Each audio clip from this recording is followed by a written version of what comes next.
Assalamualaikum warahmatullahi wabarakatuh. Halo teman-teman semua, perkenalkan saya Wanda Restu Hamidah.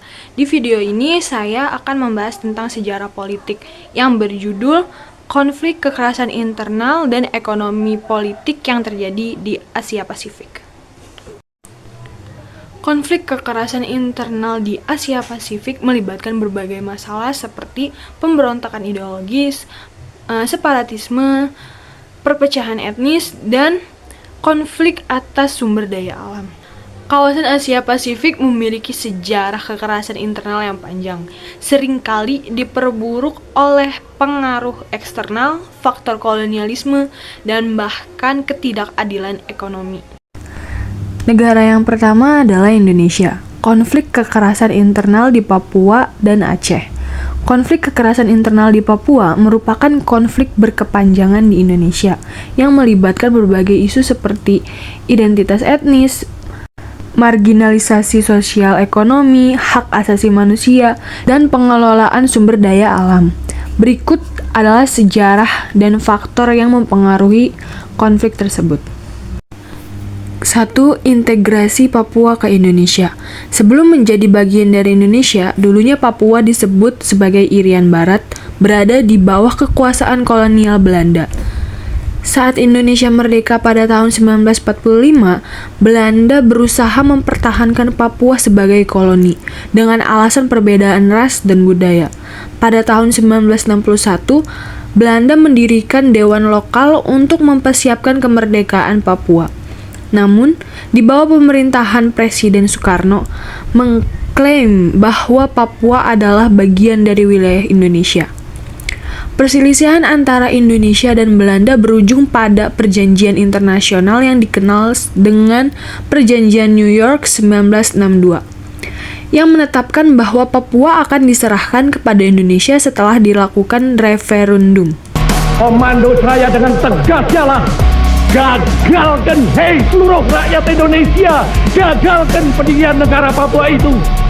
Gagalkan, kibarkan bendera kita. Dan siap dialah akan datangnya mobilisasi umum yang mengenai seluruh rakyat Indonesia untuk membebaskan Irian Barat sama sekali daripada cengkeraman imperialisme Belanda. 2. Penentuan Pendapat Rakyat atau PPRA tahun 1969. Referendum tersebut dilaksanakan pada 1969 yang dikenal sebagai Penentuan Pendapat Rakyat. Namun, PPRA dilakukan dengan cara yang kontroversial. Hanya sekitar 1025 rakyat Papua yang dipilih untuk memberikan suara, dan sebagian besar dipaksa memilih bergabung dengan Indonesia. Banyak rakyat Papua yang menganggap hasil PPRA tidak sah karena tidak memperlihatkan keinginan mayoritas masyarakat Papua yang kemudian memicu perlawanan terhadap pemerintahan Indonesia. Selanjutnya ada faktor penyebab konflik tersebut. 1. Ketidakpuasan terhadap aneksasi. Sebagian masyarakat Papua menolak hasil PPRA dan merasa diambil alih secara paksa dan tidak adil oleh Indonesia.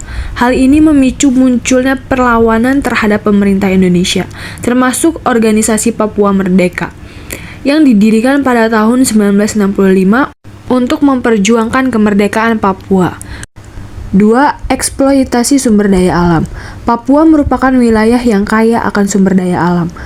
Salah satu perusahaan tambang terbesar di dunia, yaitu Freeport McMoran, telah beroperasi di Papua sejak tahun 1967 dan menghasilkan keuntungan yang besar. Namun, masyarakat Papua merasa tidak mendapatkan manfaat apapun dari kekayaan alam yang dimiliki.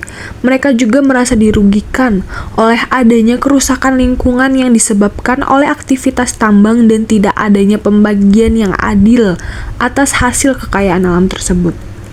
3. Pelanggaran hak asasi manusia. Sejak aneksasi, operasi militer oleh TNI sering digunakan untuk menekan gerakan separatis.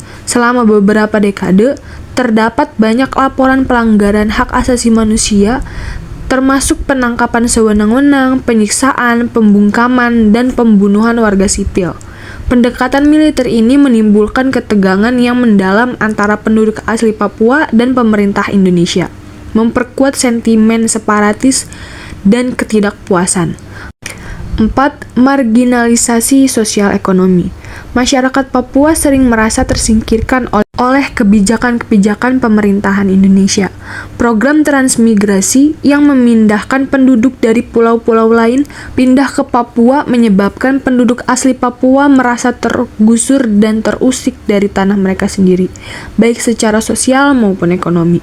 Transmigran seringkali lebih berhasil secara ekonomi dibanding penduduk asli yang memperburuk ketimpangan sosial dan ekonominya. Sekian video ini saya buat, tapi kalian harus nonton lagi guys, karena ini masih banyak banget partnya.